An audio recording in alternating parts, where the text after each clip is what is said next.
If you've been going around the good old internet looking for the right podcast to fulfill your New York Yankees needs, well, I'll be the first to deliver the good news to you. You have found it. Here on Yapping Yankees with me, your host, Mike Scudero, you and I will be discussing the latest news, takes, and talk throughout the entire Yankee universe.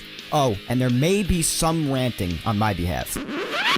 Yeah. Anyway, what do you say we get to it? Let's get to yapping! Well, hello there, my fellow Yankee fans, and welcome to episode 227 of the Yapping Yankees podcast. As always, I am your host, Mike Scudero, your friendly neighborhood Yankee yapper with the best yap in all the land, here on July 21st, 2024. Well, guys, I hope you're all doing well. I know you're probably asking the same thing if you're a religious follower of Yapping Yankees. You're probably asking, Mike, what in God's name happened to you last week? Where have you been? Why did you miss a week? If you have Twitter, then you would know. But I did not post about it anywhere else because I just kind of wanted to keep it to myself for a while. So a lot of people actually don't know about it. If you're on Twitter, then a bunch of you know. If not all of you. But if you're elsewhere and you follow me elsewhere and you just only follow Yapping Yankees or you follow me everywhere else other than Twitter, then you have no idea why I missed last week's episode. So I do apologize for that. It's very out of character for me. Usually whenever something comes up, I post about it right away so you know what's going on. And I don't want to go too in-depth into it. I want to give away too many details because, well, I do want to keep certain things private, but last Saturday night, I want to talk about things coming up, and when I say I'll talk to you next week, God willing sometimes, well, God definitely willed me to even be able to talk to you today. And that's because last Saturday night, I got into a really bad car accident. And I was with my girlfriend. We had gone out to a lovely dinner, and we were on our way home, and someone on the road, while we were going straight, decided to try to make a sudden left turn to our right, because they were facing the other direction, obviously, the other direction of traffic. They decided to try to make a last-second left turn when we were basically already at the intersection going between 35 and 40 miles per hour, which was the appropriate speed for that particular road.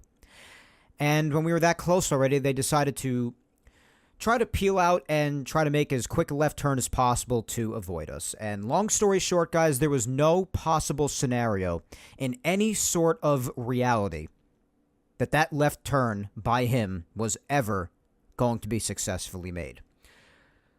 So it resulted in what was a really, really ugly car accident.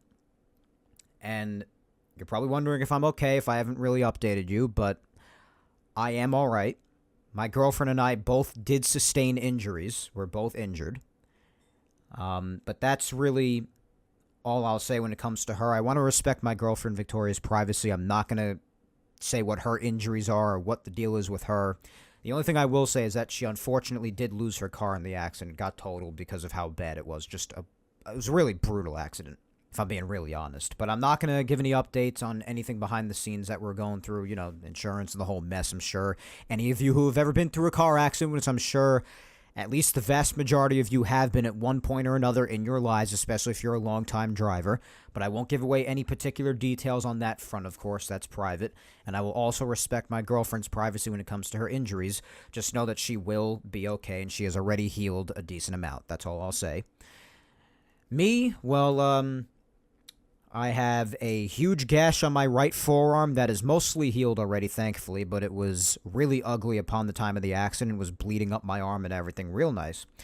My right wrist is bruised and swollen and with a little cut across the bruising as well. It was also bleeding a bit at the accident site. Right now the swelling there went down. It's just still colored from the bruising. My left hand, the back of it, got really badly bruised, the left hand down to my wrist area on my left side, and they told me since the back left of my hand was badly bruised to expect it to swell up like a balloon in the coming days. That it did. It is probably my most painful injury thus far. other than one that just developed only a couple of days ago, multiple days after the accident.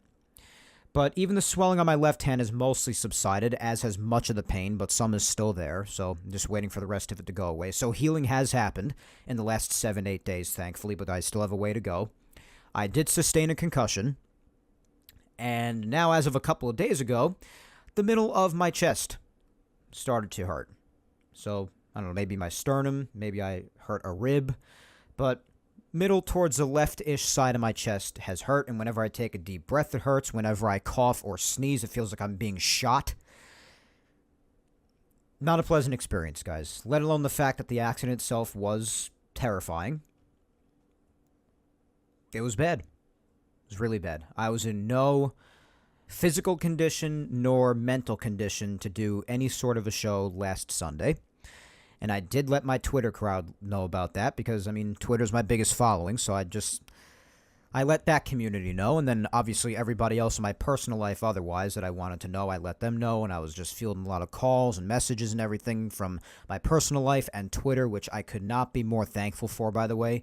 The outpouring of love and support, both towards me and my girlfriend Victoria, it's completely rendered me speechless for the last week. I'm so appreciative to everybody out there. You know who you are if you're one of them. I just can't say enough how much I appreciate you and your love and support. I really do. But I'm also letting it be known on this show, mainly because it is the main reason I missed an episode last Sunday, so I know you're probably going to call me silly for saying this, but I do apologize for missing last Sunday's show. Believe it or not, I still feel bad. But just know that I'm on the mend, and I'm on the road to recovery. But I got a lot going on in my personal life because of all this now, as you could probably imagine, as I alluded to earlier. But I'll get through it. You know, one day at a time, one thing at a time. That's how you have to do things, because if you look at everything in the grand scheme, it'll overwhelm you before you even have a chance to figure out what the end result could even be, let alone what it will be. And I'm just trying my best to take it day by day and just focusing on my body, trying to rest and heal as much as possible. I had to miss a day of work on Monday, which I felt terrible about because I just did not feel it was the best decision for me to be on the road. I do have a long commute to work. My boss has just been as good as you could possibly imagine any boss being in this sort of situation. Super understanding, super loving, as always. But I did have to miss a day on Monday, which I felt bad about. Again, as silly as it sounds, I do. But I did return to work right away on Tuesday. And otherwise, I've just been trying to deal with my pain as best as possible, day by day, because again, that's all you could do. And got another week ahead of me now. Try to power through and do my thing, I guess. But you know, it has me feeling a little bit down too because I can't train right now. I took the whole week off from training. The first time I took a whole week off the entire calendar year so far. And I'm a very active person. I'm in great shape. I have been for many years, so I pride myself on that, and it keeps me in check mentally as well. It helps me a great deal, as many of you who are also active could probably subscribe to as well. So when that's taken away from me, it has, to say the least, screwed with me mentally a little bit. So that has not been fun. But I'm just trying to do the best I can, guys. But that's the latest. It happened 8 days ago now, last Saturday night at around 10 after 9. Closed down the entire road, even both sides of traffic, and it was ugly. But even the medics told us that, you know, depending on the person, others may not have walked away from a crash as severe as ours was. So at the end of the day, for what's considered to mainly be soft tissue stuff and, you know, my concussion and otherwise, but it's not death. And for that, I'm grateful. I'm just grateful to still be here. For days after the accident, I just kept on hearing the sound of the impact in my head ringing over and over again. It was a very scary and unsettling sound, as you could probably imagine. And that's the latest. I even considered taking today off, if I'm being completely honest with you, in case you can't tell. It's probably going to be a much more serious episode. I'm not even doing a social media segment today because I just, you know, I'm glad to be here, obviously. Some may argue I might have come back a little bit soon, but I was ready to do another episode, just not really a full one when it comes to the social media. I don't want it to be unbelievably long, and it is probably going to be a bit more serious than usual, so I don't want to bore you for too long either. But that's the latest, guys. What can I tell you? So I just wanted to give you an update on that as to why I wasn't here with you last Sunday. And again, as silly as it may sound, I do apologize about that, especially if you're one of the people who had no idea and I kind of left in the dark a little bit. But it's been a crazy last week, guys, as you could probably imagine. So I've just tried to deal with it the best way that I thought would be. And that's that. So from here on out, I'm just going to continue to try to keep healing up here. And, both mentally and physically. I am already behind the wheel of a car driving. I mean, I did that right away on Tuesday, so mere days after that, I just said, you know what? If I don't get behind the wheel now, then I'm just gonna keep dragging out. You just gotta get right back on the horse and just get behind the wheel and just get back to it. Otherwise, it's just gonna become a huge mental thing at that point. And before you know, it's gonna be a whole month. You'll be like, I'm not ready to drive yet. You just gotta get behind the wheel and just get back to it. So that's what I did, to the best of my ability, at least. And away we go, I guess, right? As is life, time continues to move. It stops for nobody, not even me, not even you, not even anybody. And that's the way it goes. So, gotta tell you though, when it comes to wrecks, whether it be the one that I was involved in last week, well, there is a recognizable other wreck that we all know about, which is also the core reason why you're probably listening to my show, the main reason considering they're in the very title. And you may be thinking, wow, it's only a week later and you're already able to joke about it. I was joking about it the night of, guys. As you guys know, very thick skin. I just don't really care. I'm a very lighthearted and joke-filled guy, and that's just the way it is. But I figured what better transition to relate to than, my car wreck last week and the wreck that is the New York Yankees. Very recognizable, quite frankly. So, yeah, that's the relation I'm making. I was in a wreck last week, and we've seen the Yankees in a wreck for over a month now with no end in sight, especially even after today's game. And the Yankees had pulled me back in a little bit, just a couple of days ago when they started out this current series against the Rays with a victory, because I was like, hey, don't look now. But the Yankees have actually won 4 of their last 6, and you know what? Going into the break and then resuming with the first game in this Rays series, that was completely true. But you had a couple of close calls. First close call being my life 8 days ago. And then the next close call being me actually believing the Yankees could be turning this thing around just a couple of days ago. And they play a game like yesterday and today, and it's right back to square one. So, hence the episode title, because I figured I'd relate the two, since they're both a couple of tragedies that have happened. Well, the Yankees for much longer than me. I'm only about a week. So I can't even hold a candle to them, quite frankly. But the last we spoke, obviously, was 2 weeks ago. And where I last left you, and this is part of the close call when it comes to the Yankees, because I actually thought, hey, maybe they're turning this thing around. It was a hell of a series. As great as the Orioles series was up until the very, very end of it in the bottom of the ninth, well, the end of that last game before the All-Star break in Baltimore was worse than the national anthem rendition before the home run derby during the All-Star break. So there's a nice relation there as well, because that was how brutal that last inning was in Baltimore. And now, having headed into today's game, there's obviously even worse after today's loss. The Yankees had lost 19 of their last 28 games. Nice little reminder put out there on Twitter by our boy Brian Hoke, one of my personal favorites, of course. And that's dating back to the 15th of June, which is now well over a month ago. 19 of 28 losses. Now you can make that 20 of 29 after today's loss to make matters even better. There is only one team in all of Major League Baseball to have a worse record in that time span, and that is the Chicago White Sox. Other than that, the Yankees continue to be amongst the worst, or factually the worst, team in all of baseball for over a month now. Since that Boston series, it has been nothing short of a tribute to the Hindenburg disaster. With no end in sight, a little bit of an end in sight actually, like I said before, a little bit of a close call, getting my hopes up a bit again, those first 2 games in Baltimore, and then almost the third game, which would have been phenomenal. We'll talk about that in weekly recap, of course. And then the first game in the Rays series. I was saying, 4 of the last 6. No, unfortunately, right back to the way it has been for the vast majority of the last month plus, well over a month now, about a month and a week, since the Red Sox series pretty much, where they have only won 1 little series, and that series being the very last we would have expected in Baltimore. That actually, as I said before, almost turned out to be a sweep. They couldn't even beat Tampa Bay in a series best 2 out of 3 at the Trop last week. They couldn't win 2 out of 3 against the Red Sox once again at Yankee Stadium prior to that, as we spoke about. And even this weekend, in a very weird, unorthodox 4-game set spanning from Friday until tomorrow, they will definitely not be winning this home series against the Rays as well. The best they could do is split tomorrow. So basically, since the Kansas City Royals series, which in case your memory has gone sour, which I could definitely understand and not blame you for because I too have a non-existent memory for the most part, the Kansas City series began on June 10th. That is about a month and a half ago.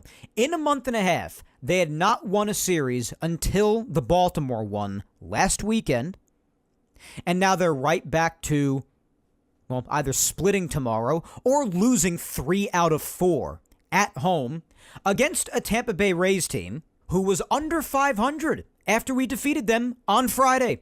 They were 48-49. And now, after the last 2 games yesterday and today, they have allowed the Rays to claw themselves back a game over 500, as most people are able to do these days against the Yankees because the Yankees cannot get out of their own way. Even today, opportunity after opportunity after opportunity. Even at one point, Juan Soto came up with the bases loaded and 1 out, and even he got the Yankees disease because he grounded into a double play. You just can't win. The Yankees cannot get out of their own way. It's beyond a slump at this point. I understand the season is 162 games long. It is a marathon, peaks and valleys. I understand. But this is over a month and a half now of the worst baseball being played throughout the vast majority of the sport, if not the entire sport. And take your pick of what it is day in and day out. The offense not doing anything, the offense wasting opportunities, just having the wrong people up at the wrong time, which almost everybody at this point unfortunately falls under the category of wrong people, other than Soto and Judge for the most part. It could be the starting pitching, getting off to a bad start, possibly burying the team early. It could be the bullpen blowing things late, even though I will say that of late, the bullpen for the most part has been better. If you look at the last week or two, it's been better. I still think they could use another arm out there for help. I do still think that. But they've probably been one of the better aspects of the team recently. But, I mean, just take your pick at what it might be. And then the usual shenanigans going on in Yankee land, as always, such as, why don't I start with something recent, as recently as yesterday? Mr. Nestor Cortez, such a typical Yankees energy move. My God, if this doesn't describe where the Yankees are at, not only right now, but where they have been mentally for years, then I don't know what does. But this man sends out a tweet a couple of days ago, maybe about 3 days ago, telling the entire community, more or less, that everybody wants to be a Yankee. Everyone always talks about them because they want to be them, pretty much. It's an honor to wear the pinstripes. They contend every year. It's basically centered around bitterness and jealousy. And then what does Nestor do in his next immediate start after that? Well, ladies and gentlemen, yesterday, just 2 days after that was sent out to the public, Mr. Cortez immediately proceeds to get absolutely bent over by the Tampa Bay Rays, who score 6 runs off of him. 4 of them being directly because, well, first off, he put him on base and then gave up a 3-run homer to him, an 0.82 average hitting backup catcher in Alex Jackson. Put him on first for a walk originally, which then he ended up coming home to score after that, when Meade got an RBI double. And then he gives up a 3-run shot to Jackson the next time he faces him. 0.82 hitting backup catcher. Ultimately, the start would result in him giving up 6 runs to a team in Tampa Bay that is not considered to be a very good offensive team necessarily. So that's the follow-up. Some people may not care. They'd be like, oh, what does one have to do with the other? It's just the way the Yankees are, isn't it? It's just how they're built nowadays. Their mentality. It's just their actions. You put out something like that, something as alpha as that, and as you're feeling good, motivated, your players speaking highly about their team, they've actually been pretty good for the most part of late, and Nestor had been. And then immediately the next time out after saying that gets absolutely shelled. That's just the way it's gone since mid-June. It just is. I mean, they lost their first series against the Dodgers in over a month. They had gone over a month without losing a series. Now, in a month and a half, they've only won one. And before the Orioles, they hadn't won any. Fortunately, after the Dodgers, they got right back on and almost swept the Kansas City Royals, as we remember. This is towards the beginning of June. Then, once they hit Fenway Park, my God, since then, guys, when is it going to end? When's it going to end? How did we get here? When's it going to end? How long? I mean, I look at this lineup right now, and that's who I'm looking at most of the days, I feel like. I mean, yeah, you have your days like yesterday with Nestor Cortez, most of the time with Carlos Rodon beginning to morph into what is looking like the beginnings of one of the worst contracts in the last few decades for the Yankees. I cannot even possibly successfully articulate the magnitude of my disappointment in him. And then, of course, you have your days where Clay Holmes also makes you want to repeatedly bash your head into a wall. You know, it circulates. You know, each aspect of the team has their turn. That's the point I'm trying to make. But I continue to look at the offense. There's so much I have to say about them. I quite frankly don't even really know where to begin. Other than Aaron Judge and Juan Soto, and Juan Soto has looked much better of late. He's picked it up recently, which I'm very thankful for. I had a feeling he would. His average is back up well into the 300s now. His OPS is back over 1,000. Recently, his gameplay is a lot better. He's 14 for his last 31, which is good for a 452 average, give or take, in the last week of gameplay. His on-base percentage is 500, so in that time span, he's on base half the time, so he's getting on base a ton again. And even in his last 15 games, he's 20 for his last 61, which is good for a 328 average. On-base percentage, again, well over 400, slugging even over 600. So Soto has bounced back very nicely, which is really good to see, despite the big double play grounded into today. But otherwise, he did go 3 for 5 today. He is very much back. Judge is still doing his thing. Clubbed a 444-foot home run today for his 35th of the year. 89 RBIs now. Average still floating around 3-10. So those two, honestly, don't even really have to talk about them much because we know what we're getting. The rest of the way, it's just the usual black hole, guys. The only one that I'm continuing to try to be patient with is Ben Rice, because ever since his 3-homer game, he's had a rough time. He has really had a rough time. He's 3 for his last 26, 10 for his last 57. So he's having a rough go at it. I do feel bad. He's trying to figure it out again. Hasn't made the best of swing decisions as of late, so I think he is pressing. But I think he'll bounce back. The kid's got a lot of talent, and he's still just in the major leagues for only a few weeks. People forget that when I have heard people talk crap about him, I'm not surprised. I've heard people talk crap about certain players who were only a couple of days into their Yankee tenures here. So I'm not surprised about that. But he is still just 25 years old, and he's still up here for a few weeks. He's trying to figure it out. He's had his really good streaks of gameplay, and he's had his really not so good streaks of gameplay. It's up and down, as it is for most rookies who are first coming up and trying to figure out the big leagues. So I'm trying to be patient with him. Totally fine. Let him figure it out. I am still willing to stick him out and lead off for a bit, see how it continues to go.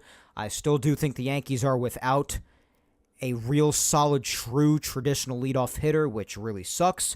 But for now, they got to roll with what they have because they don't really have much of other choices all throughout, to be honest with you. So we'll see what happens with Ben Rice as he continues to try to rediscover that magic that he had just a couple of weeks ago for a while there. Austin Wells, well, he is really the only main catcher out there, other than Narvaez. He's up here too. But Austin Wells is really the main guy, with Jose Trevino having gone down with an injury, which we'll talk about a bit more later. But he's continuing to try to find his way at the plate as well. Wells is really, he's weird, because I do think that there is a lot of potential there. We see him the vast majority of the time having been a victim of bad luck at the plate. We do see him taking some phenomenal at-bats recently. He's had a lot of long, drawn-out at-bats of late that oftentimes result in walks. He had another one in the earlier part of the game today. So we see this from him. But also at the same time, when you see his numbers, you could see the results just aren't fully coming through still yet. So he's a bit of an odd example to talk about, if I'm being honest. I don't really even know how to dissect that other than that. He runs into bad luck a lot of the time. He has good at-bats, but the results still just aren't fully coming through yet. I do like that they're trying him in cleanup. It's better than Alex Verdugo.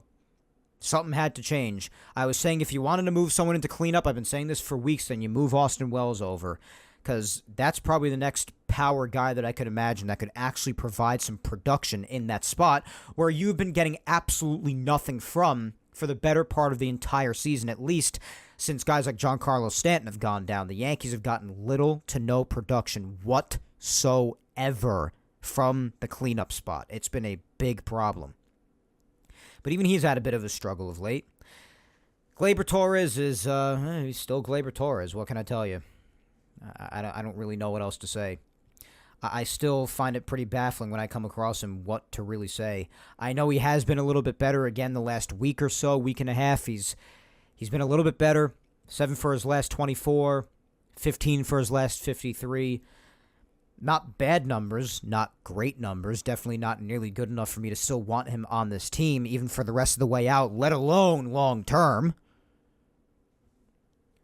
So I just don't really care to continue to talk about Gleyber much longer, to be honest. I continue to be over him. I still don't think he's good. Sorry for his supporters. Speaking of not good, Alex Verdugo, my God.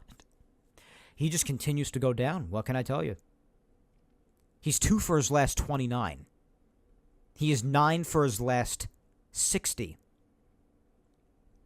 And he's even 19 for his last 121 for the last month plus, which is good for an average barely above 150. It feels like every at-bat is either a ground ball to second or just a really bad strikeout full of a bunch of bad, rushed, impulsive swing decisions.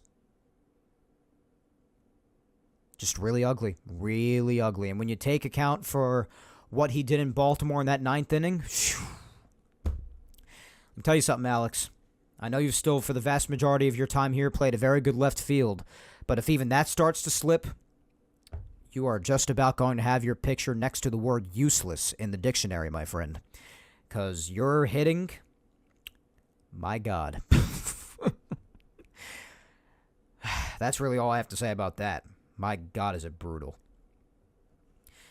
Speaking of disappointments, I really never thought that after how he started this year, it would get to be this bad and I would have to talk about him in this way. But probably one of the more disappointing players in my mind in the last couple of months, it's got to be Anthony Volpe. You want to talk about a guy that just continues to slip down and down and down. It's gotten really bad. I mean, what he did in Baltimore defensively in that 9th inning, yeah, absolutely. But we know for the vast majority of the time the defense is there. So you could maybe hang your hat on that. Maybe give him a pass despite the utter brutality of that abysmally timed error in Baltimore. But there is no excuse for the hitting at this point. His average is now in the 240s. He has not hit a home run in months. I try not to hold that against him too much because he is not a power hitter by nature. But everyone, once in a blue moon, accidentally runs into one. He has not been able to do so for months.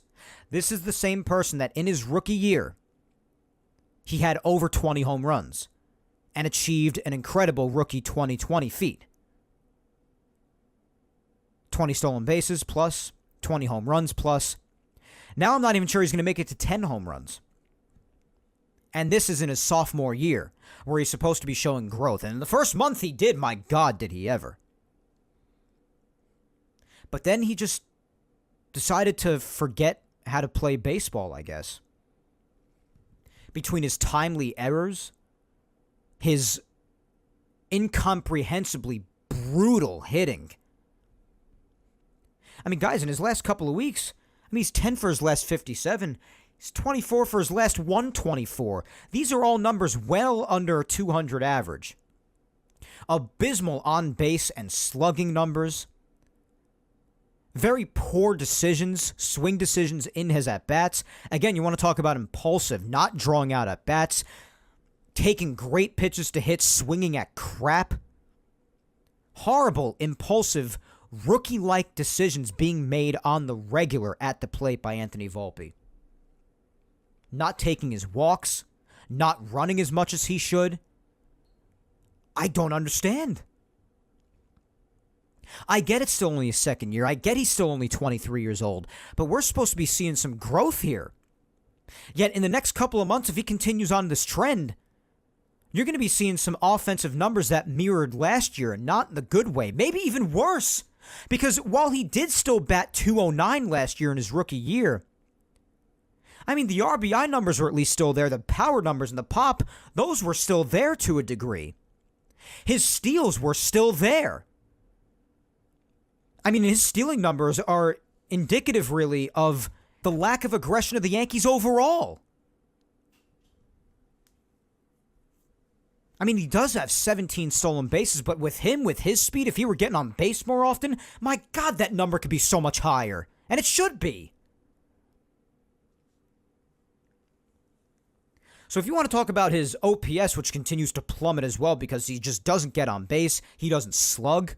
So his OPS is just plummeting. It is well under 700 at this point. And if the average continues to dip, you're going to be seeing a lot of numbers mirroring what he had last year without even any pop. And maybe even less aggression. So possibly, by the end of everything, an even worse season. And I hate to talk this way. I really, really do. Trust me, I do. But this kid, I was hoping to see some real positives. And outside of a few flare-ups last year, some good things we saw, some pop being there, which has now completely vanished. And the first month of this year, we saw the true potential. On an overall basis, I am not liking what we have seen in Anthony Volpe's young career so far. Particularly at the plate. I am not liking what we have seen. And if it continues to be on this trend for maybe even the next couple of years, the number of, and I know hindsight, it's very easy to talk in hindsight, but at that point, thinking on a lot of the things that were held up because of the trust put in this kid, even as a fan, at one point, if it turns out to be this way, for the negative, it will keep me up at night. A lot was held up because a lot of people believed in this kid. I don't want to be talking about the past tense because there's a lot of time still to go until then, and it could very well turn around. I haven't given up yet.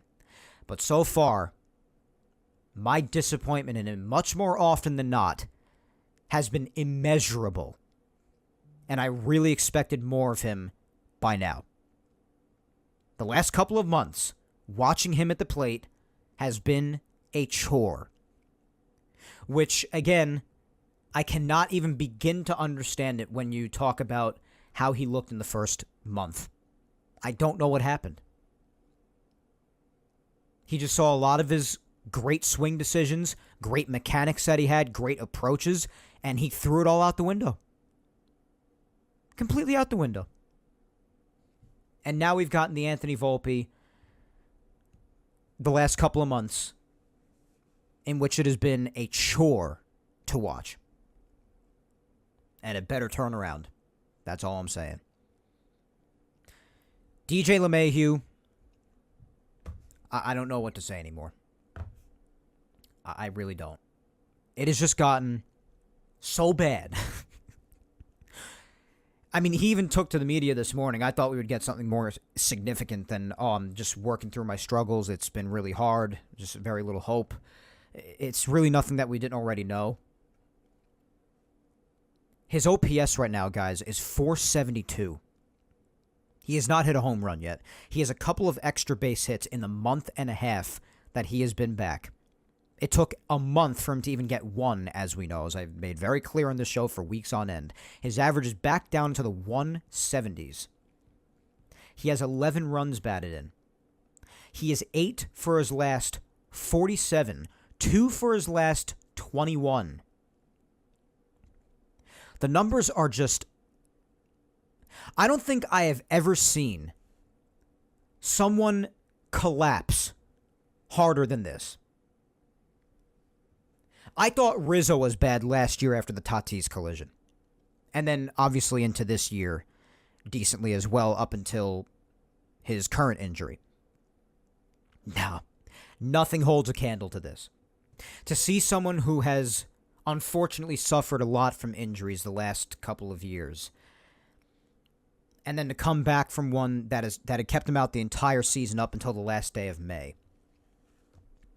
I have never seen someone look more ready to retire than DJ LeMahieu has for the last almost 2 full months now. He looks completely cooked. Deep fried.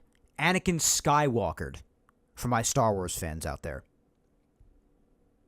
It's just never been more over for anybody in my entire life. I've never seen anything like it. But they continue to give him chances. I don't get why. I know there's a lot of money left on the table, so to expect retirement at this stage is probably not realistic. But in hindsight, it has just not turned out to work out, and the Yankees might have to make a tough decision here. I know he didn't play today. Thank God he didn't. Oswaldo played in his place and got a couple of hits, which was very refreshing to see from a third baseman, considering the vast majority of the playing time from a third baseman, like DJ LeMahieu, for the better part of the last month and a half to 2 months, there has been absolutely no production there. So it was nice to see Oswaldo finally work his way off the bench for a day and go 2 for 4 today. But it has gotten so bad that the Yankees might have to make a decision, whether it be before the trade deadline in just about a week and a half, it's getting close, or at the deadline, or maybe even a little bit after that. Maybe not until August 1st. I don't know. But the Yankees might have to just make a tough decision with DJ. It has gotten so bad. So bad. It's a terrible strikeout, or it's a weak ground ball. Every time. I'm not exaggerating either when I say every time. Every time. So, I mean, you just work your way up and down this lineup, and there are a lot of concerns, like we've been echoing for weeks. Nestor Cortez did what he did yesterday. Carlos Rodon, for the most part, for just weeks now, continues to be an utter embarrassment. And a lot of these things still drag the team down very badly. Now, there are some positives that are going on, like Luis Gil in his most recent start definitely looked like his old self again. That is huge, if he could find that again. Garrett Cole, start by start, is looking more and more like himself once again. That's a big plus. Marcus Stroman, he's had his rough starts of late, so actually recently he's probably been a little bit more of a negative. But today he threw fine enough of a start for the Yankees to have his back. Gave him a chance to win for sure. Went 5 1/3, only allowing 3 runs, 2 of them earned. The third thanks to an error by, you guessed it, Gleyber Torres. And so the starting rotation is actually, it's had its mix of positives and negatives. And the bullpen's been a little bit more back. So you balance your positives and your negatives, but ultimately the negatives have been overwhelming, especially when it's vast majority, most of the lineup. And it drags a team down the vast majority of the time. It really does. And you've continued to see it the last couple of weeks since the last time we spoke in basically all of the games, with the exception of maybe a couple, since the last time we spoke. You want to go back to that? We were anticipating last time. We were anticipating what would happen with how the Red Sox series would end, because I had just gone to the Yankee game the day prior on Saturday the 6th, and I was talking on Sunday the 7th, since it was a night game. I was saying how I really just hope the Yankees go out there and put their best foot forward. I hope Luis Gil has a great outing, and he did. And I hope the offense continues to follow up and capitalize on what they had done in the slugfest the day prior on the 6th when I was there by scoring 14 runs. Well, My worst fear came through with that one because they would end up scoring absolutely none the next day on that Sunday with only 4 hits, and Luis Gil pitched his little heart out. Non-all-star Luis Gil for some reason. 6 2/3, only giving up 1 run, the one being at the very end on a solo shot, but striking out 9 guys. Had a very nice outing. He has definitely been much better in his last couple of outings. That's very encouraging to see. But the Yankee offense could not even get out of their own way, and they would end up getting completely shut out and losing another series. Then they'd lose another series to the Rays at the Trop, like I mentioned before. Then you had your very exciting Baltimore series that had a very ugly end at the very end there. Now you have your Tampa Bay Rays series at the stadium that is not going too well after the All-Star break has come and gone. So we do have a lot to catch up on as far as what has actually happened the last couple of weeks, other than me just individually giving an overview on the team throughout the last couple of weeks and how certain guys might be doing a bit better, how certain guys may still be absolutely sucking, certain other things that might have changed, but just some basic overall observations of what's taken place in the last couple of weeks. But why don't we get to the actual nitty-gritty of it? Injuries and roster stuff, where all of that is at now, the latest updates on everybody that we might be highly anticipating, and also what actually happened in said games in the last couple of weeks. We got to catch up on that. Won't be as many as you think to catch up the last couple of weeks because this past week, obviously, for the vast majority of it, did not have any games, thanks to the All-Star break. But we will talk about all of it and dissect it as we always do. Unfortunately, the very first thing in the news, if we go back to the very last time we spoke and what the next immediate thing that happened after that was, well, nothing actually happened until about 5 days after the last time we spoke a couple of Sundays ago. And that was when it was revealed something that I was waiting for weeks. I was preaching it long before anybody, just about anybody, even mentioned the idea of it going on, basically just around the time that I had officially given up on Glaber about a month and a half ago. I've been saying it for a long time. And the revelation of J.D. Davis going to the injured list retroactive to the 9th with the stomach flu finally allowed it to be possible. And what I speak of is Mr. Yorbeat Vivas finally being called up from AAA. Now, normally, at this point in time, I'd probably play a clapping sound effect. But in this case, there's no need for that. Because after weeks and weeks and weeks and weeks and weeks and weeks and weeks and weeks and weeks, and by the way, and weeks, of begging for this to happen, all of that begging, only for it to have gone absolutely nowhere, since Vivas got not a second of playing time the entire weekend in Baltimore, and was sent right back down before the All-Star break, with Davis being reactivated a couple of days ago anyway. So you see, my friends, playing that clapping sound effect would have been utterly pointless because the Yankees finally do something good for the roster, especially in light of someone as useless as J.D. Davis hitting the injured list, even if there was only a certain amount of time on it because he was, ill with like a virus. So that was only going to last so long, but you would have hoped that maybe something else would have happened with somebody else on the roster. Maybe, I don't know, Glaber Torres. Maybe you make a decision finally that might not be the best avenue to continue to pursue, especially these days where the Yankees are immensely struggling. Maybe even say the same thing for DJ LeMahieu. No. Just send him right back down. Basically just to fill the bench. Nothing more. And then just reactivate J.D. Davis, who hasn't even played in weeks and serves absolutely no purpose on this roster. It's things like this with the Yankees that test my sanity. Things like this year in, year out, realizing that every year there's got to be some sort of a J.D. Davis on the roster, completely and utterly useless. Not just like your typical utility player that you could just put in there every now and again, but a completely nonsensical pickup. Someone with the few chances that he's gotten here has done absolutely nothing, and now at this point serves less than no purpose on the roster. I would literally rather the 26th man just be a man short and just have that roster spot be completely and utterly empty, rather than having J.D. Davis occupy it. If I'm being completely honest, I'd be fine with that. But there's always got to be someone around like that. Always.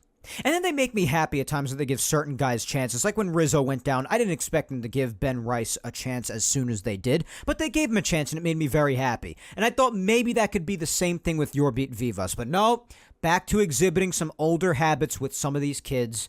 I mean, Vivas had shown some real promise in AAA up to the point where he was officially called up a couple of weeks ago.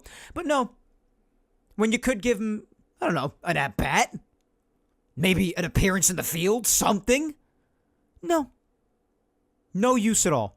Didn't see him the whole weekend.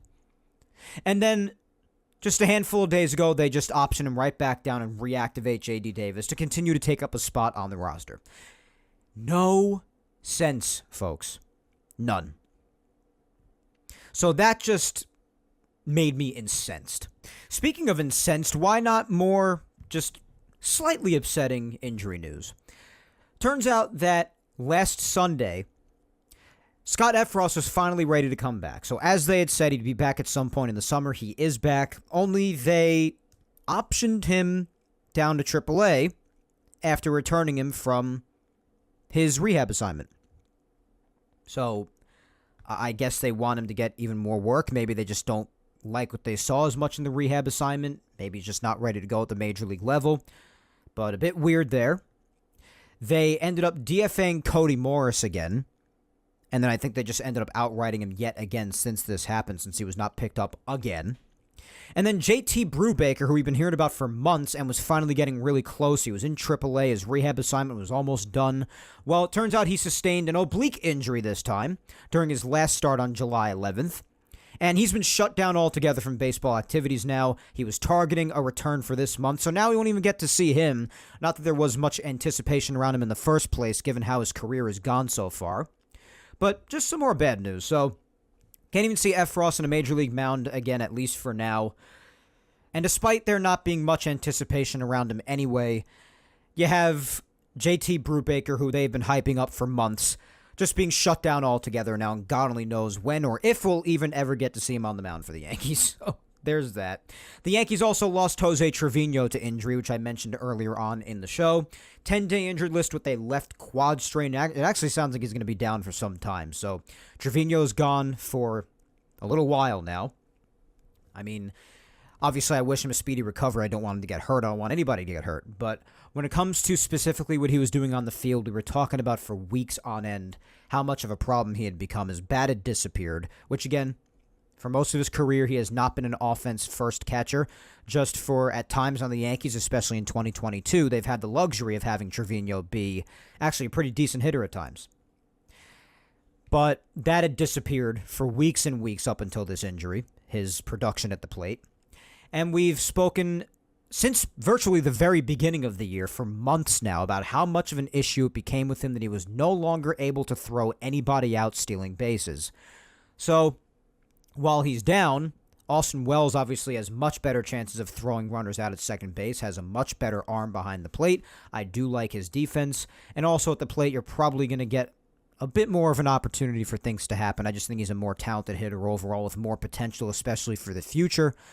But when it comes to Trevino, obviously I wish him a speedy recovery, but unfortunately, when he was playing, he wasn't even really providing all that much anyway. But in any event, they'll be down without him for some time now, and they called up Narvaez in his place. He did get his first base hit in the major leagues yesterday after pinch hitting for Wells later on in the game, so congratulations to him. But he is Trevino's replacement for now. Austin Wells has been and will continue to get most of the catching time with Trevino down, of course, as he should. And then otherwise, as far as the roster, really just today, as far as any other official moves, it was announced that Josh Maciejewski was optioned down to AAA again, and the Yankees had recalled Yoendrys Gomez. So that was a little move at the bullpen. Good to have Gomez back, even though the last time we saw him, the Yankees basically just hung him out there to dry. So that wasn't pleasant. But he is back, at least as of now. As for the rest of the news, it's just a bunch of injury updates as of everybody else, whether it be within the last 2 weeks for things that turned out to not be a big deal, or as far as anybody else who has been on the injured list for some time, there may be an injury update on them, or maybe somebody who has just hit the injured list. Regardless, as far as the remainder of injuries going on, within the last week, they actually had DJ LeMahieu get a precautionary CT scan on his neck. It came back clean. He did miss a game, but it ended up being absolutely nothing. And then even in today's presser with the media, as we saw, he reiterated that despite his struggles, one of the things that he wanted to make clear was that he is in good health, so which makes it even all the more baffling. But regardless, he's completely fine as of that update. Mr. Stanton, I guess this is probably the most significant update of all because he's probably the closest of just about anybody, and obviously, especially considering how nice of a season he was having up until this current hamstring injury. The Yankees are probably missing his bat and just presence more than almost anybody. But there has been an update from him in the last couple of weeks. There was a new development claiming that the Yankees were actually considering bringing him back without even having him go on a rehab assignment. And this is very interesting upon me first hearing about it, but they explain that they have this technology with these pitching machines and all these simulations that they do and everything, that it's actually possible for this to happen. But apparently at this point, all that is really the biggest priority for the Yankees is building up his stamina again. We've seen a lot of footage on the YES Network in recent days of him just doing a lot of running in the field, around the bases. I mean, if you want to call it running. Giancarlo jog, I'll call it, but he was trying to build up his stamina, that's the point. Taking a lot of BP, facing the pitching machines and everything. So he's definitely doing plenty of baseball activity, but it's just a matter of whether or not that he's going to actually do a rehab assignment before coming back. And that decision is yet to be 100% decided to the best of my understanding. So, I mean, if he doesn't need a rehab assignment ultimately, then we could see him back within the next week. He'll be back pretty soon in that case. But if they do want to put him out there for a little bit, then maybe they push him off to like the first week of August, maybe. Either way, Giancarlo's not that far off at this point, finally.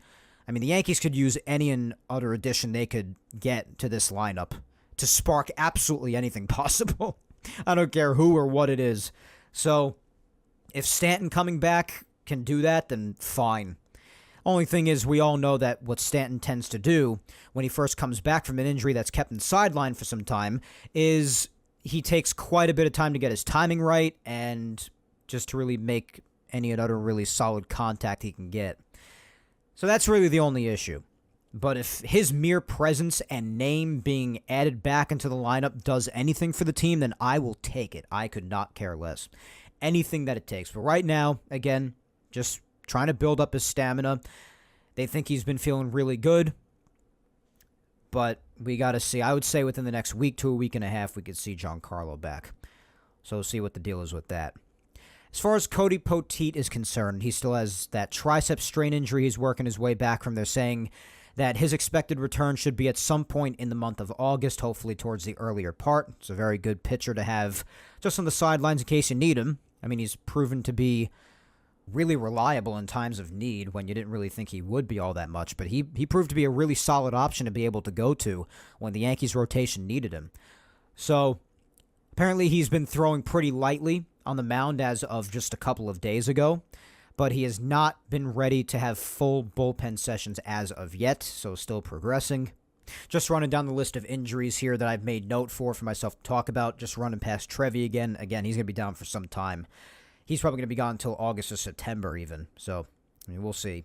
Ian Hamilton, as far as potential bullpen help, even though he spent so much time on the injured list this year, they don't really even have a particular time for him to return as of yet, specifically still. So he's just resumed his throwing program as of 2 weeks ago, and he's still just working his way back. But other than having resumed throwing, not really much of an update on him. Jason Dominguez, they're still thinking some point late August, maybe into early September. He's still not really able to do much of anything as of yet. That's how Boone described it. He's still got a long way to go. So, I mean, that's probably just the biggest tragedy of all. Also, another very nice arm in the system that I was really saying for weeks at the beginning of the season, as you remember, after he just threw maybe like 3 pitches and they sent him right back down. I was wondering where he's been. Anybody remember Clayton Beeter? Well, some very unfortunate news for him as well since the last time we spoke. Just a couple of days after the last time we spoke, as a matter of fact. Cashman actually revealed that he was getting ready to, that Beeter was getting ready to see a doctor due to what has apparently been regarded as a very serious shoulder issue. And from what the organization has alluded to, it sounds like he could very well actually miss the rest of the season. So that sucks. So again, just really last couple of weeks, the injury news has not been good. Other than it sounding like Giancarlo Stanton's getting ready to return, not great stuff at all. So that sucks really badly for Clayton Beeter. I mean, saw a lot of good things from him in spring training. He only threw 3 pitches at the very beginning of the season, but I like what I saw from him in those 3 pitches, I guess, if that could even be taken seriously, me saying that. But I was really looking forward to seeing him get some real legitimate major league time under his belt with the Yankees. And that's not going to happen anytime soon for him. The last time he had pitched was May 15th with AAA. And now it seems like he's just done for 2024, which really sucks. Clark Schmidt, they're actually talking about him a lot in the pregame today. I did notice that. Just yesterday, he threw a bullpen session, about 20 pitches, and it did mark his first time throwing from any mound since his May 26th start in San Diego, when it was announced that he had gone down with his lat problem. And even better, when Boone asked him for some feedback about how this bullpen session did go yesterday, Clark had actually said that it went very well, and his stuff was pretty nasty from what he was able to test out, and it's being regarded as a pretty big step for him, but they're still expecting him not to be back until maybe at least mid to late August, maybe even if they want to be extra careful, maybe into the first couple of days of September. So a good first step for Clark, but he is still a ways off, unfortunately. Then you have Anthony Rizzo. I mean, you know where I stand on this. I don't want him to be reactivated at all, even when he's ready, because I want Ben Rice to keep on getting these reps as he continued to show some real promise a couple of weeks ago, and I still think that he could rediscover some of that magic he had. But still, nonetheless, still some news to report on with Rizzo. He is apparently remaining largely inactive, and they're saying he's still very restricted. He's been doing some work in the weight room, but he's still not expected to do any baseball activities for another 4 to 5 weeks. And the progress is very slow. So Rizzo really has not gotten much of anywhere. So that sucks for him. I do feel bad for him. To have the tail end of your career seemingly finishing off like this, that's not how I want to hear it for anybody. So that really sucks. So for that sake, I hope that he recovers as soon as possible. But as far as him being reactivated, I've made it more than clear where I stand on that. As far as John Birdie, unfortunately for him, when it comes to his left calf strain issue, he did experience a setback while he was training during the All-Star break. So he did travel back to New York to get a second PRP, that plasma injection. And from what I understand, that did happen yesterday. So he got that, and then he'll resume ramping up his running again. But that rehab assignment he was hoping to start, that was definitely pushed off a bit. They considered the setback to be more on the minor side, but still pushed him off a bit. So they're just still expecting any time in the month of August to be his return. As far as Lou Trevino, we know he's had setback after setback and continued arm problems even after his Tommy John surgery, which is just awful. But I mean, from what I could tell, his expected return is still just at some point throughout the summer. They say he had resumed his throwing from a mound. He did stop by to visit the Yankees when they were at the Trop facing the Rays almost a couple of weeks ago. Because, I mean, the Yankee complex is in the Tampa area anyway, so he stopped by to see them and hang out with them for a bit. Boone says he's doing a lot better, and he sees some increased energy from that, but he's still just doing his throwing. No real definitive return time. And aside from the others who are definitely not due back until at least 2025, such as Everson Pereira, Jonathan Loizaga, so on and so forth, really all that's left to update is Nick Birdie out in the bullpen still dealing with his right hip inflammation. Speaking of setbacks, he did also himself have a recent setback, just like his counterpart John Birdie. So both the Birdies not doing too great nowadays. But since his setback, he's been doing better and ramping back up once again. But no set time to expect his return as well. Just a lot of up-in-the-air updates, I guess you could say, when it comes to a lot of the guys who remain on the Yankees injured list for long or short term. But that is your news for injuries and the roster as of right now coming into today, guys, and following game time after this afternoon's game against the Rays. And speaking of games, well, why don't we talk about the ones that have taken place since the last time we spoke? And as I just repeated a little bit ago, outside of that Orioles series, And even that's got its caveat with the very end there. Not too much else to be particularly thrilled about talking about. So what say we just get this over with? Yapping Yankees Time Machine. Let's go.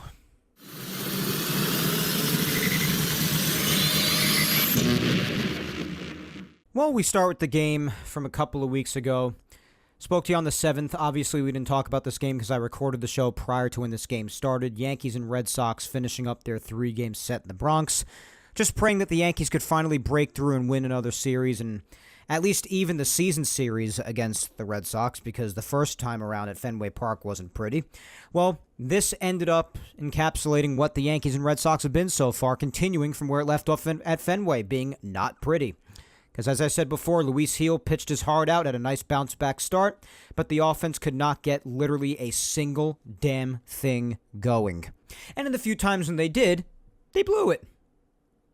Just didn't want to break through at all, and just in lifeless fashion just gave the series to the Red Sox and went out without even a pulse.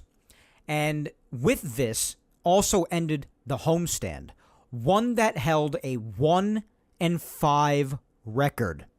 You had the humiliating sweep against the Reds, and then this horrific series against the Red Sox. All the games were bad, obviously, except for the one on Saturday that I was at. I guess I just have to be there. I guess that's just how it is. Problem is, I don't know when the hell the next time is I'll be at the stadium. I don't know. So, but that capped off what was just, I don't even know what to describe that as a homestand. 1-5. With the Reds games the way they were, with how Friday ended, with the disgraceful 9th inning, and then how lifeless Sunday was. Just a humiliating homestand. Terrible. And obviously yet another series loss, having made it 7 series in a row without a series victory, having gone back to the Kansas City series that I keep on referring to. So that was just great. Great last note to leave off on. And I had released the Yapping Yankees episode that night, and I was a little optimistic a couple of weeks ago, if you remember, hoping the Yankees would finally take the series, and then that game turned out how it did. Just great. It's fantastic. It's awesome. So everybody listening to that episode is probably beyond bummed out, obviously, but hey, that's the way it goes. So you had that end the way that it did. Absolutely disgraceful. And then after that, the Yankees had an off day on Monday the 8th, thank God. Only to pick up action again on Tuesday the 9th. They hit the road and headed off to Tampa Bay, where, unfortunately, it was time for Carlos Rodon to start another game. And I say unfortunately because it went just about the way that we all expected it to go again. Yet another Carlos Rodon outing where before you could even blink your eyes, he has put up at least probably 3 to 5 runs to the other team. And all of it this time, once again, without recording a single out. In the first inning, single to Yandy Diaz, RBI double to Randy Arozarena, single to Ahmed Rosario, and with runners on the corners and nobody out, Isaac Paredes took him deep to make it 4-1. That's right, 1. The Yankees even gave him a run to work with in the top of the first, started off the game on a higher note, gave him a run to work with, didn't mean a damn thing.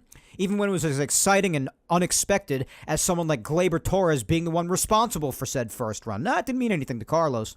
Let's go out there and give up 4 runs without recording it out.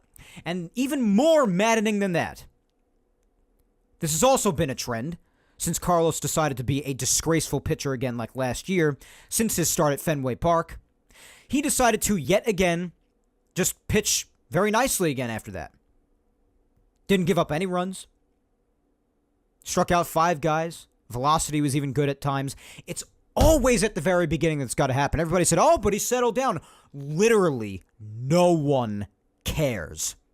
The damage has been done. It happens right at the beginning. Why can't he do that before giving up the runs? Why can't he just make the adjustments and stop being a damn blockhead? It's always when that damage when it's getting ready to start, you see it. The repetitions with the fastballs. It all just starts to happen. You see it forming in front of you, and it just all hits you like a tidal wave. The unwillingness to adjust. Unbelievable. I literally could not care less what happened the rest of his start out. And yes, since only one more run was given up all the way in the 8th inning for the rest of the game, the bullpen held it down very nicely after him. I think it was Michael Tonkin that just gave up a run in an inning and 2/3 of work. He otherwise has still been very good. But otherwise, the bullpen held it down nicely with him, Cousins, and Canely combined.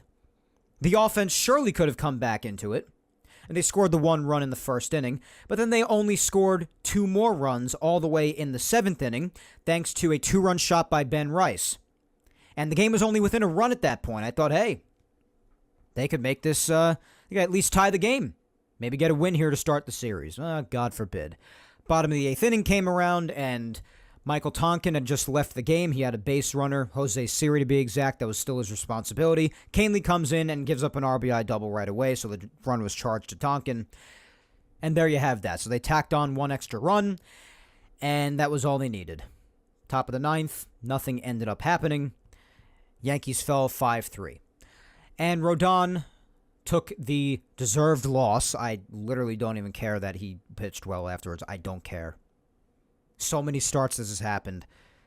You can't defend the guy anymore.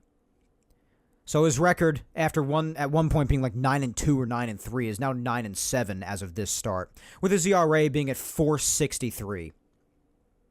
Now, if you want to think of what a major reason has been, and I mentioned this earlier in the show, I've been mentioning it every single episode for months now since he decided to regress to his 2023 self. But if you want one particular player who has played such a part in the Yankees being just absolutely grotesque in the last month and a half, well, how about we look at this man right here, Mr. Rodon, as if I haven't reiterated it enough week after week after week. So through to June 10th, heading into his Boston start, this was. I mentioned this before. He had a 2.93 ERA. I want to keep reminding everybody of that so I can keep on having people really comprehend just how brutal he has been for over a month now. Heading into that start through to June 10th, 2.93 ERA. The Yankees were 11-3. They had just posted these stats on Twitter, so I wanted to reiterate this. In their games where he was pitching, the Yankees were 11-3 in his first 14 starts. As a reminder, up until the Boston start, he was really having a remarkable comeback and had me feeling real good about the predictions I made for him prior to the start of the season. Since the Boston start, I have not only given you constant updates after every single start of his, just how much his ERA is inflated and how much all of his numbers have just blown up completely irrationally. He now, since then, as of this outing against Tampa, had an ERA over 10. And the Yankees in all of his starts up to this point were 0-5 in the games that he has started. So you want to look at any particular pitcher or any particular teammate overall that has played a massive part in the Yankees' woeful gameplay for the last month and a half, look no further than Mr. Rodon, everybody. So there you have it. So Tuesday did not start off encouragingly, if that is even a word, on Tuesday.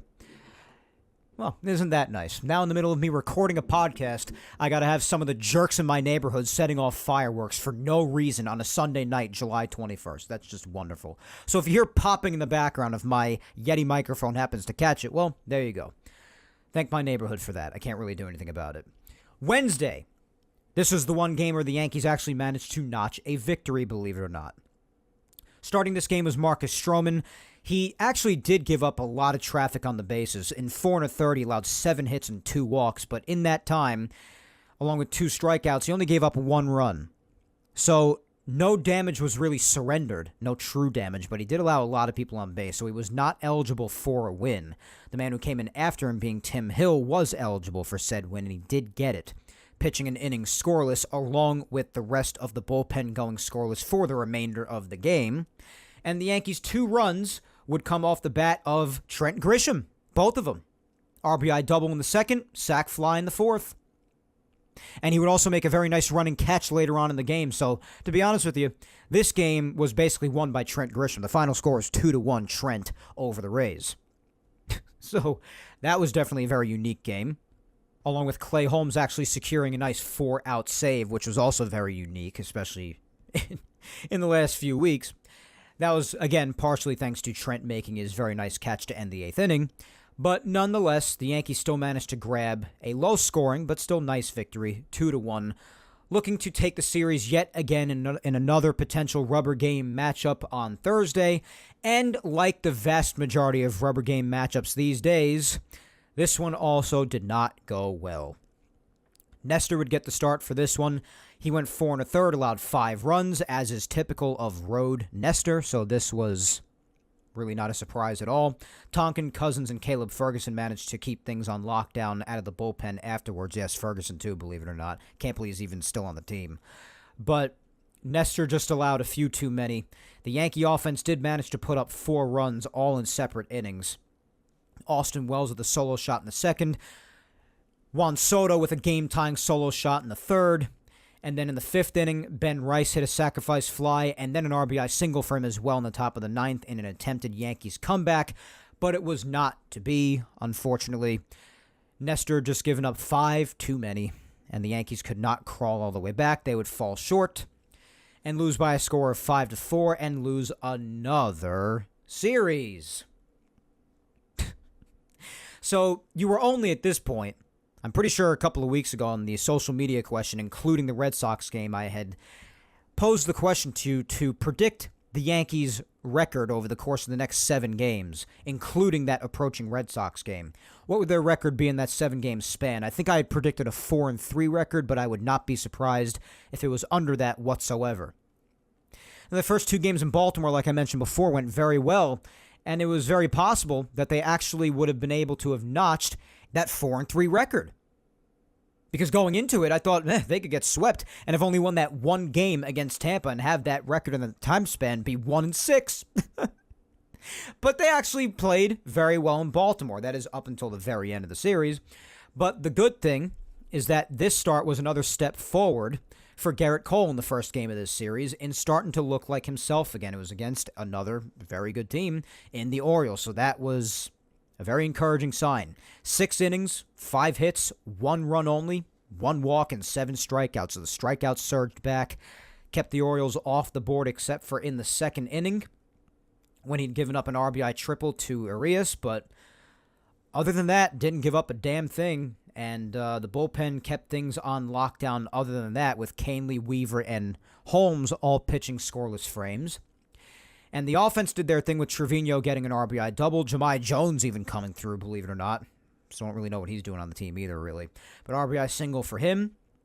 Aaron Judge hit his 33rd home run of the year, a towering shot to left center field despite the Great Wall of Baltimore. So that just did nothing to prevent him from doing that.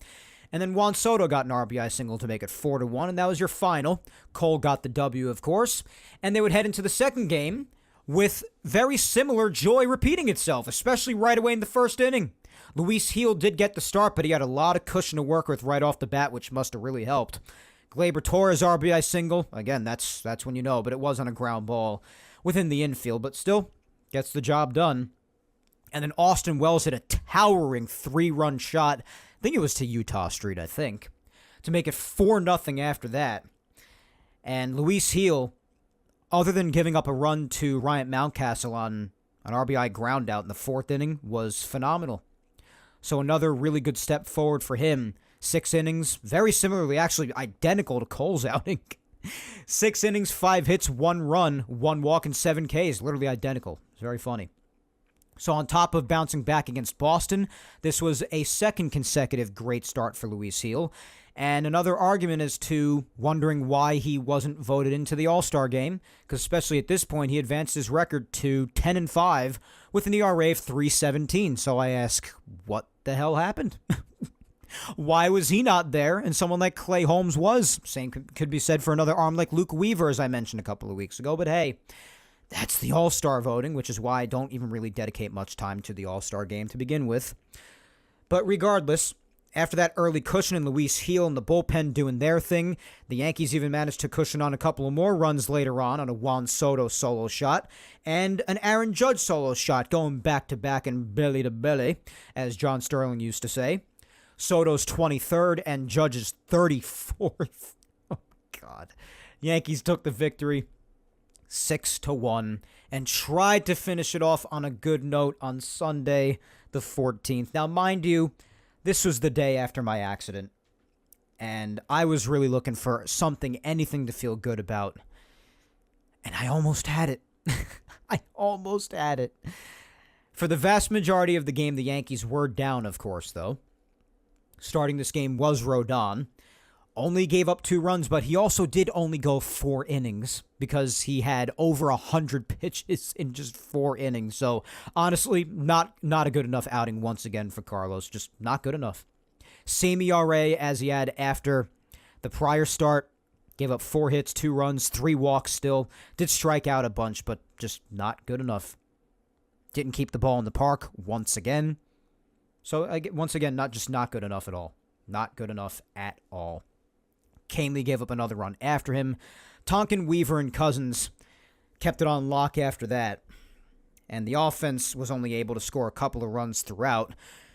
Grisham had an RBI single in the second inning. He actually got the scoring started. And then his solo shot tied the game at 2 in the 5th inning. So very much like the game in Tampa Bay when he carried them all by himself. He was doing the same thing in this Baltimore game. And this is already a weird enough game to begin with it being on the Roku channel, starting at 11:30 in the friggin' morning. Oh my gosh. But then in the bottom of the 5th, Canely gave up his home run to Santander. So then the Orioles had their lead all the way through to the 9th. It was 3-2. And then in an unbelievable fashion in the top of the 9th, I basically fell to the ground in excitement. Probably not the best idea because I was in a lot of pain. But Ben Rice hit a go-ahead 3-run shot in the 9th inning, which really made it seem like a sweep was imminent and possible. And mind you, the Yankees were also 2 games back in the standings coming into this series. If they would have swept this game, they would have gone a game up in first place when nobody expected them to win. Some might not even expected even 1 win in this whole series. They would have swept them in Baltimore, finished the break as well as you possibly could, and taken back first place heading into the break. Could you imagine? Especially after this epic of a home run. But then we were quickly reminded, with Clay Holmes not getting people out that he should be getting out, and just us Yankee fans not being able to have nice things, that surely it couldn't end that nicely. Clay Holmes comes in to start the 9th inning, and the Yankees are up by 2 runs, so even despite Clay Holmes' frequent heart attacks, I was feeling good, especially after that home run. Please, I was riding high. My God. Allows a single to start the inning. Ground ball, force out, walks O'Hearn. But then he strikes out Gunnar Henderson looking on an absolute paint job. So down to the last out. Runners on first and second. Walks Rushman. So you go after Gunnar. You strike him out. You give up an unnecessary single to Stowers. And so you're just allowing people on base that really shouldn't be reaching base. And then you walk Rushman after having an epic at-bat against Henderson. So now, still up by 2. So, anything could happen. Ryan Mountcastle was up, and I was feeling good. I thought at this point this was going to be the end of the game. It surely forecasted the end of the game because he would hit a gentle ground ball to shortstop. But we know that in the past, in big moments, Anthony Volpe has booted very routine ground balls that, honest to God, even I could make the play on. Slowly hit. Friendly hop, like literally anyone could make the play. Anyone.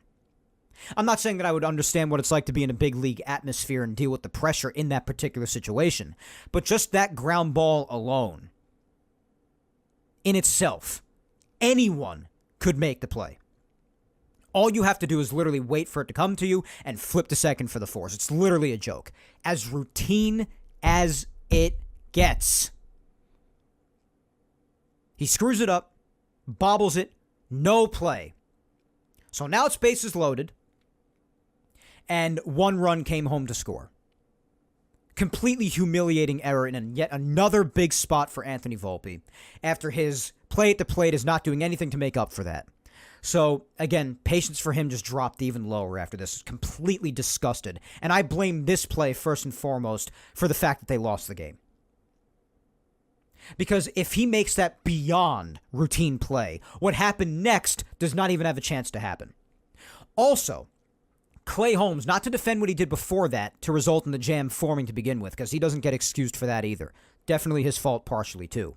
But what Clay Holmes works for primarily, even more so than strikeouts or outs in general, is ground balls.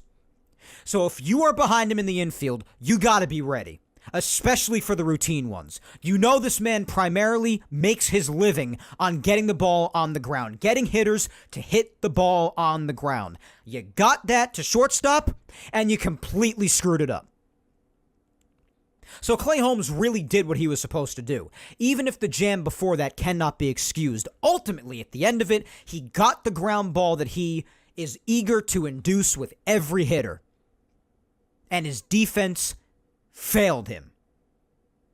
Anthony Volpe failed him. Which then resulted in Cedric Mullins hitting a routine fly ball to left field. Verdugo, for some reason, like I said before, if you're going to be doing this crap, Verdugo, then you really are useless, because the one thing you have to hang your hat on is the fact that you have played a very good left field for the vast majority of the season. But he runs in on it for some reason. Then he backtracks, trips 2 or 3 times, and the ball lands over his head and the Orioles win the game. One of the more embarrassing losses I have ever seen. Inexcusable. Did not even begin to scratch the surface. The disgust that I felt, especially after the high that I experienced just a half an inning prior after Ben Rice hit that epic home run. And obviously, the Yankees don't know about this, nor is it their responsibility. But what I had gone through personally the night prior, I just wanted to jump off the roof and just pick up where my car crash started and put an end to everything. I don't mean to get all morbid like that, but just trying to properly portray what I was feeling in that moment. I was just beyond down. I really could have used that on a personal level. I hope you could understand that amidst my extreme over-dramatizing. I know that's what I'm doing. But my God, did this just get me down in the dumps even more. My God. So, just pure and utter disgust with Anthony Volpe. And I was very upset with Verdugo, too. I just could not comprehend the fact that his legs just stopped working. They stopped working. It was like at an on and off switch, and someone just turned them off. But Volpe was the main one that I was mad at. Got the ground ball. It was as routine as ever. And the Verdugo thing would never have had to happen if Volpe just freaking fielded the damn routine grounder. I just couldn't even see in front of me. So, what was otherwise an awesome weekend and almost had just the perfect end to it. Perfect! Had the sourest of ends to finish it off and head into the break, which really, really stung. Yankees could have been a game up back in the standings after sweeping them in their stadium after having so much trouble against them. And also, this does also not do well. This does not do well for the head-to-head matchups. Because now, they have to basically just win virtually all the remainder of the games against them to even tie in the head-to-head for positioning purposes in the standings. So that's really what it has the long-lasting effect with, too. Because they wouldn't have had to do it that severely if they just swept this series. They would have been able to lose another game or so and still manage to at least tie with the head-to-head by the end of the year. These things do matter towards the end of the season. A loss like this, especially if the standings do remain this close towards the very end of the season, this is a loss you will definitely look back at. Hands down. Really sucked. Crappy way to end things heading into the break. As I joked about earlier, just as bad as the national anthem rendition heading into the home run derby. If you do not know what I'm talking about, which everybody should because it made it around the entire nation just how brutal it was. If you haven't heard it, then my advice is to spare yourself and continue to not listen to it. I don't even want to say the girl's name. I remember it, but she doesn't even deserve to get any more attention because it's just ridiculous what happened. I cannot even imagine whose decision that was, how she could allow herself to do that. I just don't understand. It's completely embarrassing, especially on a nationwide stage like that. I just couldn't even understand it. But the home run derby was okay, I guess. Exciting ending. It's a great ending. But throughout, it was all right, I guess. I barely even watched the All-Star game. I just don't care about it enough. I saw Ohtani homered. I saw Soto had himself a good game. Otherwise, I don't really care, to be honest. There's just so many names, even outside of the Yankees, that deserve to be there who were routinely not included. It's whatever. It's a popularity contest that has no meaning. I mean, how much could I possibly care?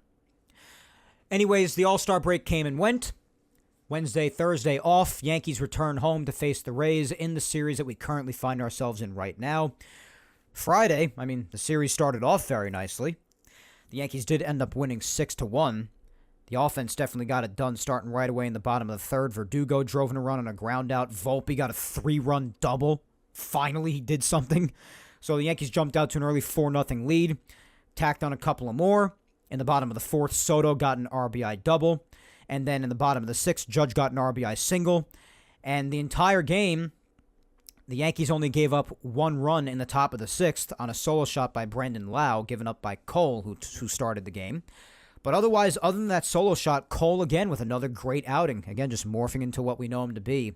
6 innings, 6 hits, 1 run, 1 walk, and 8 strikeouts. And that 1 run just coming at the very end of his outing with that solo shot by Lau. So he really gave him the business. Really good outing for him. Canely, Cousins, and Ferguson again. Yeah, I know. It's crazy. Shut down out of the bullpen. Yankees win 6-1, so great way to start the series. Cole earns his 3rd win of the year already in just a few starts that he's been back. And then the rest of the series, right up until we're speaking now, has just been utter crap. Yesterday on Saturday, the offense did absolutely nothing. The only scoring that happened was all the way in the bottom of the 9th when Jahmai Jones drove in a run on a ground out when they were losing 9-0. Nestor Cortez, again, as I said earlier on in the show, just the typical Yankee way, isn't it? Just came out after saying about how everybody wants to be a Yankee, and it's basically just based off of bitter and jealousy that they always talk about them. Then he comes out and goes 4 1/3 and gives up 8 hits, 6 runs, 2 walks, and only strikes out 1, giving up 3 homers. You just can't make it up. And the Rays would tack on 3 more right there to make it 9-0. Final score was 9-1. So Nestor, before his last couple of starts, who had actually been pretty consistent, now his numbers are going completely awry again. Now he's 4-9. The record doesn't really describe it well because he was also costed a lot of starts that could have very well been wins for him. But his ERA is 3.99, pretty much 4 now, so it's definitely inflated as of the last couple of outings. Even home Nestor, who's usually very good, just completely choked in this one.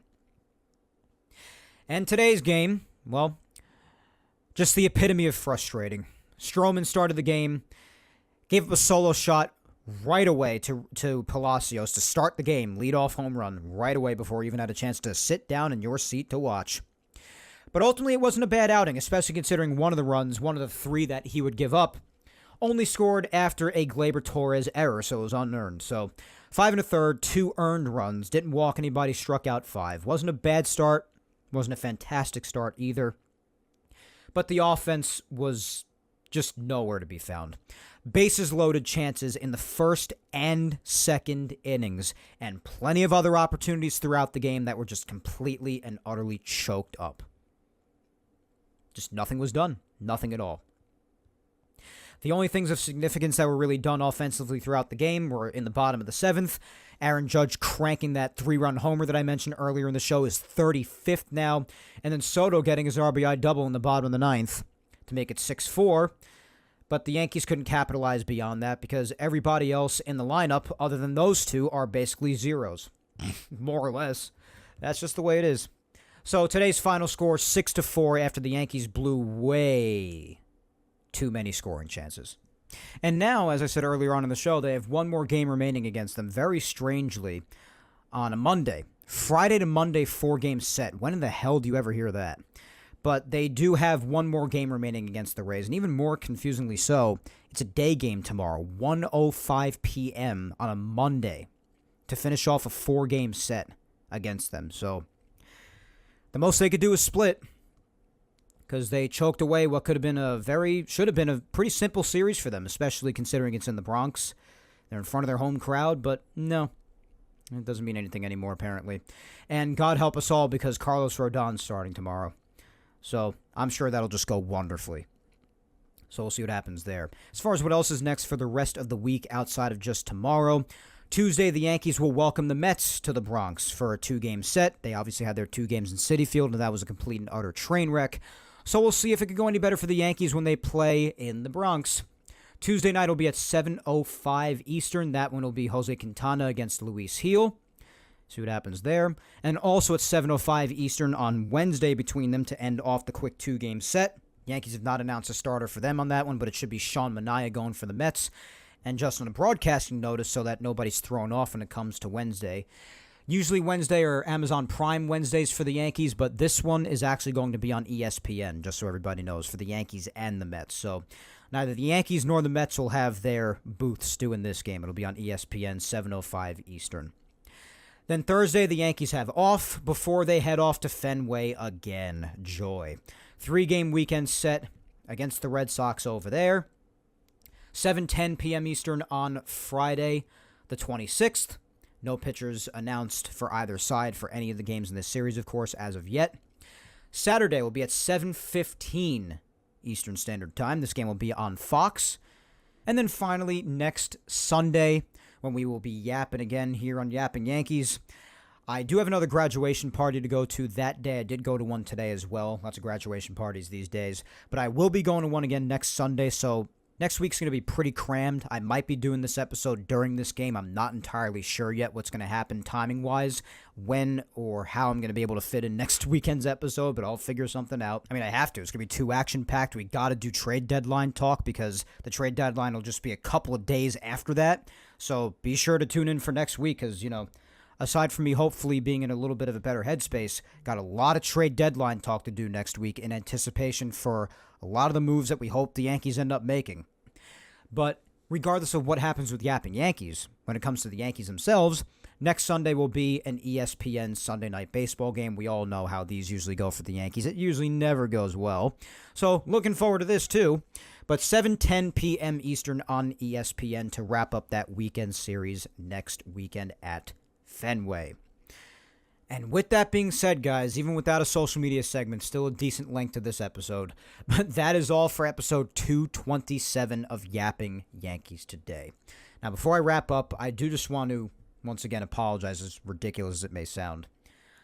I just want to apologize because I know today, and I mentioned at the start of the show, I know, but I know that today I probably didn't have my best energy, and it was very serious, didn't play any clips, didn't do any sound effects. I just wanted to do the show today on more of a serious level, and plus, as you could probably imagine, my head is not completely 100% in it as of yet, so I'll try to do better next week. That's really all I can say. Just continue to try to take this whole thing day by day. But even if you happen to disagree and you still enjoyed today's show, which I would love, that would be awesome, and I'm grateful to you for sticking it out and thinking so, and even listening this deep into it, if you are still listening at this point.